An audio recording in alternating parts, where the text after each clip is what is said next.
चेन्नई से। राधे राधे महाराज जी।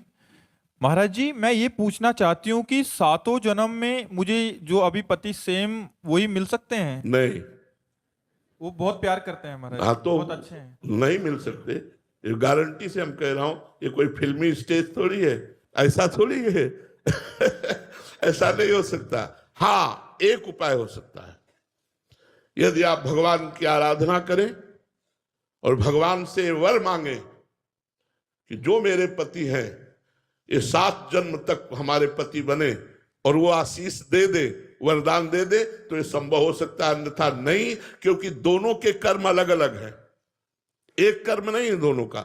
दोनों के कर्म अलग अलग हैं, दोनों का प्रारब्ध अलग अलग है, दोनों के संचित अलग अलग हैं। तो इस जन्म में जो पति बना है वो अगले जन्म में पति बने या पुरुष बने बिल्कुल आवश्यक नहीं है। जैसे हम एक घटना तुम्हें सुना रहे, एक की पत्नी बड़ी भक्त थी, वो पत्नी पर बहुत प्यार करते थे, पर पत्नी गुरुजी की आज्ञा से चलती थी, पर उनको संतों से कोई प्यार नहीं था, वो पत्नी से प्यार करते थे। तो एक दिन पत्नी ने बहुत प्रेम से उनसे कहा कि हमारी एक बात मानोगे, आप हमारे गुरुजी से दीक्षा ले लीजिए, क्योंकि हम दीक्षित हैं और आप दीक्षा नहीं लिए तो हमारा आपका प्रेम अधूरा। उन्होंने कहा ठीक है, बुलाओ गुरुजी को। गुरुजी को बुलाया और दीक्षा लेने के लिए गंगा स्नान करने के लिए चले, तो गांव के 2-4 लोग मिले, बोले आज ये धोती टांग के कहाँ जा रहे हो? बोले यार पत्नी कह रही दीक्षा ले लो, गुरुजी आ गए तो गंगा स्नान। अरे, और वो धोती लेके वापस आ गए, बोले नहीं लेना मुझे दीक्षा।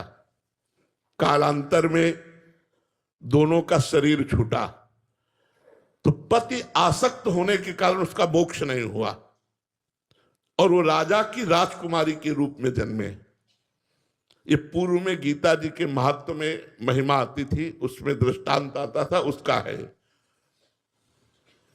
और वो पत्नी के प्यार के कारण जहां वो राजकुमारी जन्मी, वही हथिनी से वो पुत्र के रूप में प्रकट हुआ, हाथी का शावक।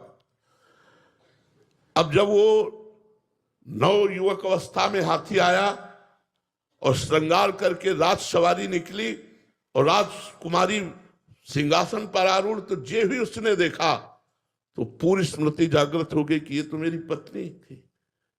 अब ये राजकुमारी और मैं हाथी हूं, कैसे मिलन हो सकता है? वो चुपचाप सहता रहा, क्योंकि कुछ अपनी बात व्यक्त नहीं कर सकता, हाथी रूप में है। अब राजा ने अपनी राजकुमारी का स्वयंवर रचा।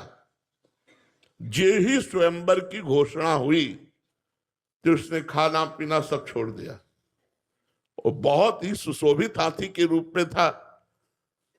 राजा को सूचना पहुंची, राजवैद्यों ने देखा, बोले कोई रोग नहीं। राजकुमारी विज्ञान संपन्न थी क्योंकि भजन करती थी।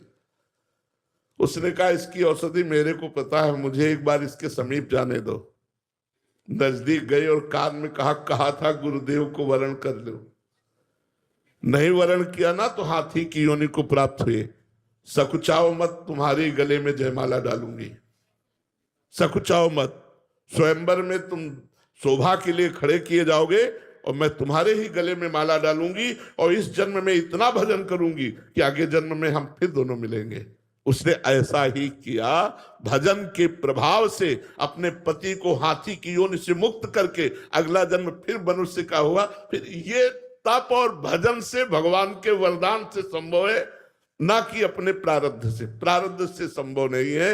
ये बड़ा विचित्र खेल संसार का, इसीलिए कि आज हम आप मिले, कोई भाई बनकर, कोई बहन बनकर, कोई माँ बनकर, कोई पिता बनकर, लेकिन कल हम सब अलग अलग होंगे।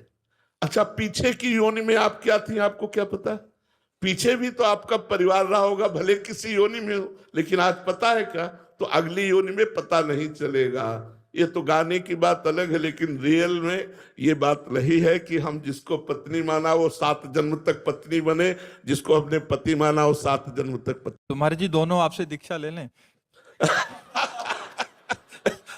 हमने तो दीक्षा की बात न कहकर भगवान से वरदान की बात कही कि भगवान वरदान दे दे तो 7 जन्म क्या 700 जन्म तक, क्योंकि सृष्टि विधायक वही है, वो कलम चला दे कि ये जीवात्मा दोनों पति पत्नी के रूप में 1000 बार जन्मेंगे, तो 1000 बार जन्मेंगे, वो दोनों पति पत्नी ही होंगे। भगवान के विधान के सिवा कोई दूसरा विधान नहीं।